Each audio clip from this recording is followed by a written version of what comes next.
నంద్యాల పట్టణంలోని బొమ్మల సత్రం నుంచి నూనెపల్లి వరకు చేపట్టాల్సిన రోడ్డు, డ్రైనేజీ, డివైడర్ పనులు కొనసాగిస్తున్నారు. 5 ఏళ్ల నుంచి నిధులు ఉన్నా పనులు చేపట్టడానికి ఎవరూ ముందుకు రాలేదు. దీంతో కూటమి ప్రభుత్వం పనులను వేగవంతం చేసింది. నంద్యాల పట్టణంలోని బొమ్మల సత్రం నుంచి నూనెపల్లి వరకు రోడ్డు, డ్రైనేజీ, డివైడర్ పనులను అధికారులు చేపట్టారు. గత వైసీపీ ప్రభుత్వంలో నిధులు మంజూరైనప్పటికీ గత కాంట్రాక్టర్ పనులు చేయకపోవడంతో నిర్మాణం పనులు నిలిచిపోయాయి.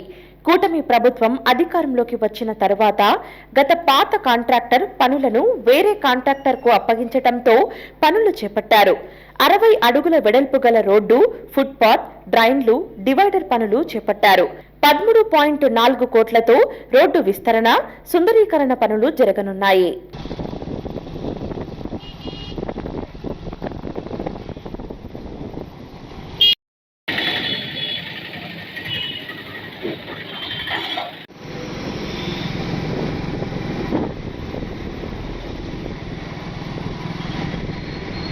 జిల్లాల విభజన తర్వాత కలెక్టర్ కార్యాలయానికి బొమ్మల సత్రం నుంచి నూనెపల్లె వరకు రోడ్డును వెడల్పు చేసి సుందరీకరణ చేయాలని వైసీపీ ప్రభుత్వంలో నిధులు మంజూరు చేశారు.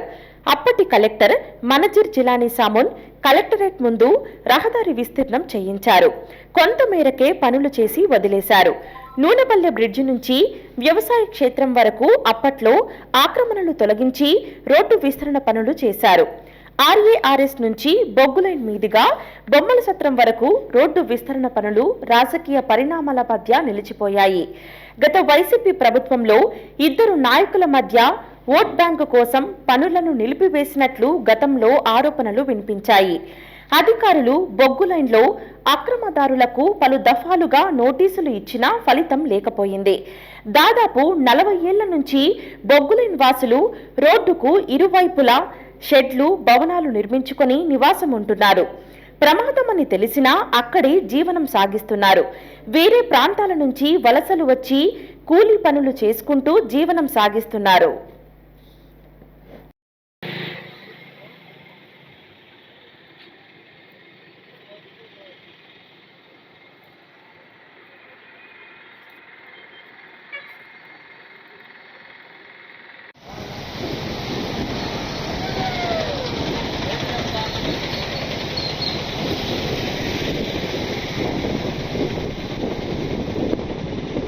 గత వైసీపీ ప్రభుత్వం 2020 ఆగస్టులో 60 అడుగుల రోడ్డు నిర్మాణం, ఫుట్పాత్, డ్రైన్ల నిర్మాణానికి 13.4 కోట్లు మంజూరు చేసింది. 2022లో పనులు పూర్తి కావాల్సి ఉండగా కేవలం కొంత దూరం మాత్రమే డ్రైన్లు వేసి మమా అనిపించారు. అందుకుగాను దాదాపు 40 లక్షలు కాంట్రాక్టర్కు చెల్లించారు. 2.5 కిలోమీటర్ల రహదారి నిర్మాణం చేపట్టాల్సి ఉంది. 5 ఏళ్ల నుంచి పనులు చేపట్టకపోవడంతో నిధులు అలాగే మురిగిపోతూ వచ్చాయి. కూటమి ప్రభుత్వం చొరవ చూపటంతో పనులు వేగం పెంచుకున్నాయి. గత వైసీపీ పాలనలో ఇళ్లను కూలదోసేందుకు అధికారులు గతంలో పలుమార్లు ప్రయత్నించినా బొగ్గులైన్ నివాసులు అడ్డుపడటంతో వెనుతిరిగే పరిస్థితి ఏర్పడింది. కులదోసే సమయంలో అప్పట్లో మాజీ ఎమ్మెల్యే భూమా బ్రహ్మానందరెడ్డి, ఎన్ఎండి ఫారూక్ కాలనీకి చేరుకొని ప్రత్యామ్నాయ ఏర్పాట్లు చేయించిన తర్వాతే ఖాళీ చేయించాలని అధికారులను కోరారు. ఉన్నట్టుండి ఖాళీ చేయిస్తే నిరాశ్యులు అవుతారని ఉద్దేశంతో అప్పటి కలెక్టర్ బొగ్గులైన్ వాసులకు ప్రత్యామ్నాయంగా కుందు నది పక్కన సెంటు స్థలం, మరికొందరికి టిడ్కో భవనాల్లో నివాసాలు ఏర్పాటు చేసేందుకు చర్యలు తీసుకున్నారు. దీంతో అధికారులు హడావుడిగా కాలనీ ఏర్పాటు చేసి విద్యుత్ సౌకర్యం కల్పించి గ్రావెల్ రోడ్డు వేసి బొగ్గులైన్ వాసులకు ఇళ్ల నిర్మాణాలను కూడా ప్రారంభించారు. ఆ కాలనీలో నిర్మాణాలు ఆగిపోయాయి. కొందరు కుందు వరద వస్తే మునిగిపోతామని భయంతో నిర్మాణాలు చేపట్టలేదు. దాన్ని వచ్చేసి టీడీపీ గవర్నమెంట్ వచ్చినాక సార్ బిల్లులు వేయండి అని చెప్పి అధికారుల చుట్టూ వాళ్ళ చుట్టూ వీళ్ళ చుట్టూ తిరిగినా మాకు బిల్లులు హౌసింగ్ బిల్లులు ఏమి వేయలేదు. ఉన్న కాడికి చాతరైన వరకు వాళ్ళు చాలా మంది ఏం చేసినారంటే బేస్మటాలు వేసుకున్నారు, చేసినారు. కొందరికి అపార్ట్మెంట్లు వచ్చినాయి, అపార్ట్మెంట్లు క్లియర్ లేవు.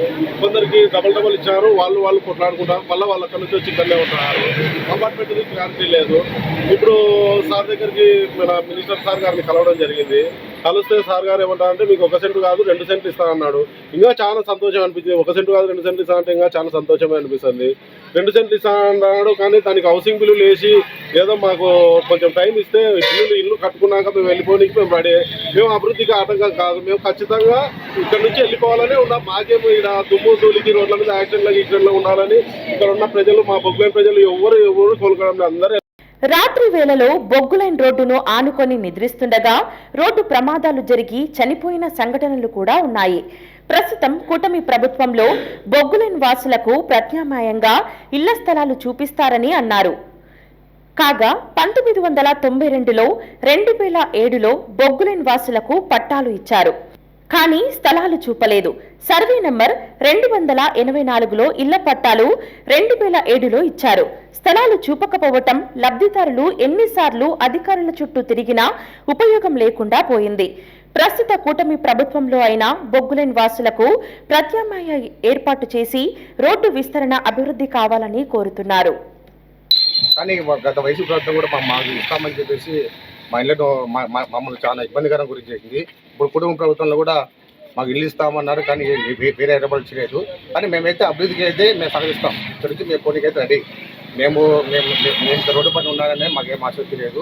కాబట్టి మాకు ఉన్నటువంటి మొత్తం పేదలే కాబట్టి మాకు వేరే ఒక ప్రత్యామ్నాయం లేదు కాబట్టి ఇక్కడ ఉన్నాం మేము.